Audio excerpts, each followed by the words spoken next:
Saudara, hari ini tersangka kasus penodaan agama yang dilakukan oleh pemimpin Al Zaitun Panji Gumilang. Berkas perkaranya dinyatakan lengkap oleh Kejaksaan Agung dan akan segera masuk ke persidangan.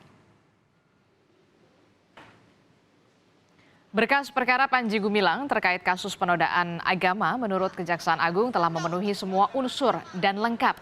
Kejaksaan Agung juga akan segera menyerahkan semua berkas ke Jaksa Penuntut Umum untuk segera dilimpahkan ke pengadilan.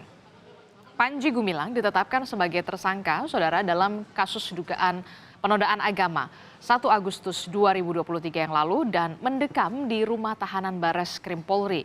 Kasus ini bermula dari video di media sosial terkait dengan kontroversi ajaran menyimpang yang diduga terjadi di pondok pesantren Al Zaitun.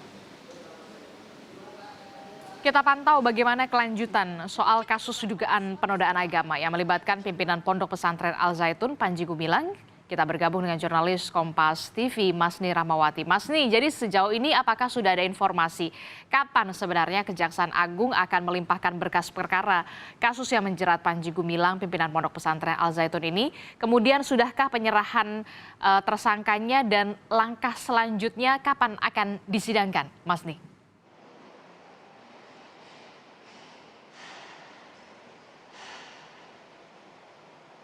Setelah berkas perkara dinyatakan lengkap oleh Kejaksaan atau P21 hari ini dari di Tipidum Bareskrim Mabes Polri mengirimkan atau mengirimkan dari Panji Gumilang berserta dengan barang buktinya ke Kejaksaan atau ke Jaksa Penuntut Umum, di mana pada 26 Oktober lalu dari Kejaksaan Agung menyebutkan bahwa berkas tersebut sudah P21 dan hari ini tadi sekitar pukul 8 lewat Panji Gumilang sudah dibawa ke Indramayu. Kenapa ke Indramayu? Karena untuk laporan awal dan juga pengaduan awal terhadap Panji Gumilang ini wilayahnya yaitu di Indramayu, Jawa Barat. Dan setelah dinyatakan lengkap dan juga barang bukti serta tersangka sudah dikirimkan ke Kejaksaan, nantinya dari Panji Gumilang sendiri akan langsung melaksanakan persidangan. Untuk informasi lebih lengkapnya, ini merupakan pernyataan dari Dirtipidum Bareskrim Mabes Polri Brigjen Juhandan. PE dinyatakan lengkap. Selanjutnya pada hari ini penyidik dengan berkoordinasi dengan Kejaksaan kita melaksanakan tahap 2, yaitu penyerahan tersangka dan barang bukti yang selanjutnya akan dilaksanakan penyerahan langsung di Kejaksaan Indramayu.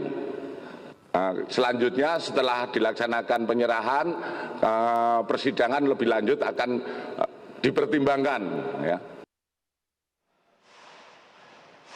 Selain Panji Gumilang yang dibawa ke Indramayu, juga ada beberapa alat bukti dan juga barang bukti, yaitu ada video yang merekam dari Panji Gumilang yang diduga melakukan penistaan agama dan juga alat-alat yang digunakan seperti laptop, CCTV yang digunakan saat kejadian. Dari Dirtipidum Bareskrim Mabes Polri Brigjen Juhandani menyebutkan bahwa setelah dilimpahkannya ke Kejaksaan Indramayu, nantinya dari Kejaksaan Indramayu akan menentukan kapan persidangan akan dimulai dan kemungkinan saja untuk dari persidangan sendiri tidak akan dilakukan di Indramayu, mengingat ini akan memasuki dari tahun pemilu dan juga ini melihat dari kondisi dan situasi yang ada di Indramayu. Namun belum ditentukan di mana persidangan akan dimulai dan juga belum ditentukan kapan persidangan akan dimulai. Sebelum tadi dibawa langsung ke Indramayu, dari Panji Gumilang sendiri telah diperiksa kesehatannya dan juga dinyatakan sehat dan dinyatakan sehat untuk melakukan perjalanan ke Indramayu. Dari Panji Gumilang sendiri ini terjerat dari pasal 156A tentang penistaan agama dan juga pasal 45A ayat 2 jungto pasal 28 ayat 2 tentang Undang-Undang ITE, dan ini terkena ancaman pidana penjara maksimal 10 tahun. Adisti. Ya, berkas perkara dinyatakan lengkap, tersangka Panji Gumilang dan juga beserta barang bukti ini diserahkan ke Kejaksaan Indramayu. Kita akan update perkembangannya dari Indramayu tentu saja. Kapan kemudian Panji Gumilang akan disidangkan, termasuk akan disidangkan di mana? Di Indramayu kah atau di Jakarta? Karena ini kita tahu juga disorot dan juga banyak sekali atensi publik di sana. Terima kasih informasinya, jurnalis Kompas TV Mas Nira Wahati melaporkan langsung dari Barreskrim Polri.